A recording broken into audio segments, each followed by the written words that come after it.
To spread across China, other nations around the world are starting to increase their precautions. Just a short while ago, British Airways said it was suspending all flights to and from mainland China.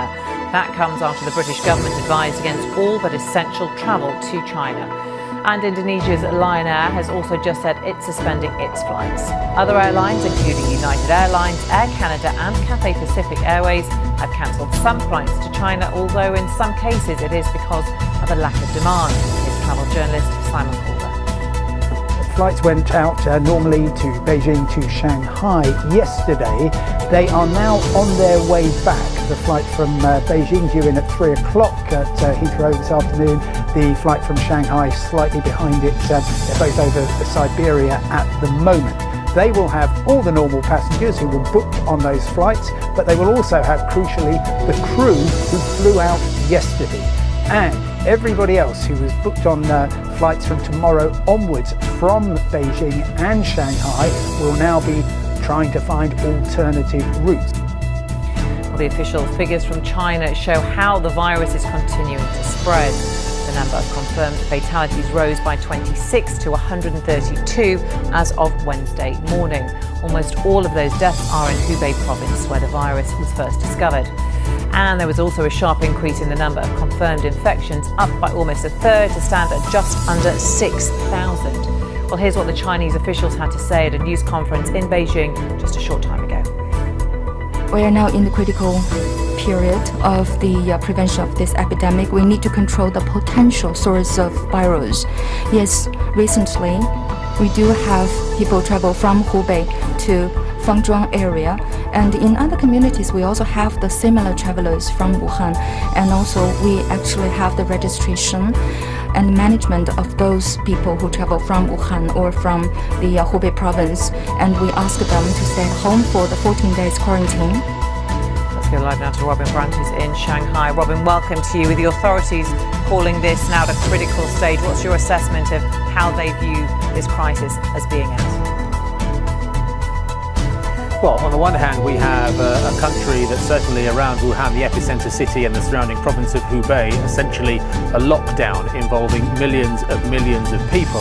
On the other hand, we have international governments seeking to remove their people from that city. At the same time, airline companies restricting, some of them going even further and completely suspending flights in and out of the country. They say that's because they need to protect their passengers and their staff, but also, as I think you've alluded to, obviously the demand for seats on flights now, given the change in advice in the US, the change in the UK, is going to absolutely plummet. President Xi Jinping yesterday, the man who has said he is in charge of directing personally the response to this, described this outbreak of coronavirus as a devil.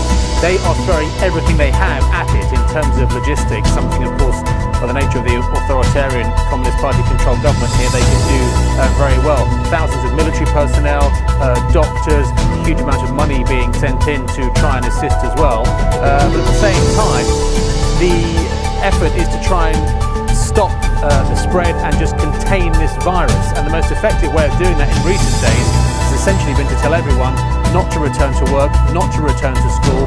They postponed the end of China's Lunar New Year festival with the prospect of tens of millions of people crisscrossing the country over the coming days, and what that could do for spreading the disease, frankly, just adds to the nightmare scenario.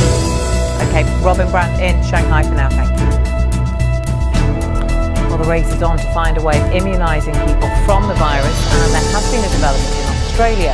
Scientists have been able to replicate it in a laboratory. Here's the team who did it and what that might mean.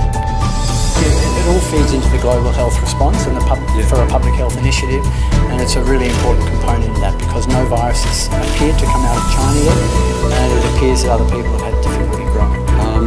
I guess when we provide the virus to others who will bring their expertise to it, it will mean that, if you like, the cycle time on what they can do will be shorter.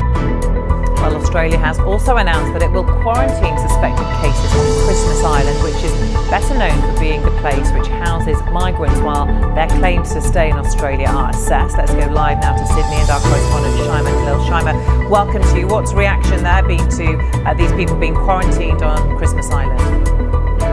Well, I think the initial reaction was one of relief that people are being evacuated and brought back to Australia. But really, the choice of Christmas Island has raised eyebrows and raised a number of questions.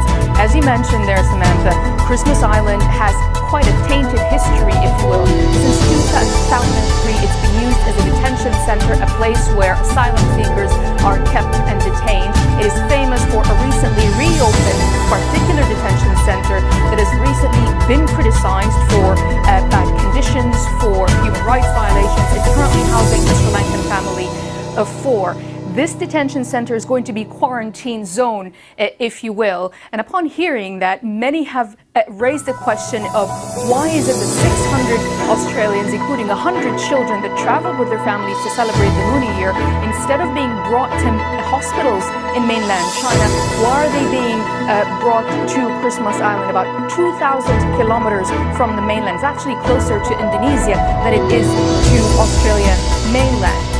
The other thing is if it's a place that's been criticized for bad conditions in the past, why is it suddenly deemed okay for people to be there to be quarantined for 14 days? Is there going to be adequate guards, adequate medical facilities? All of these are questions that the Prime Minister has not answered.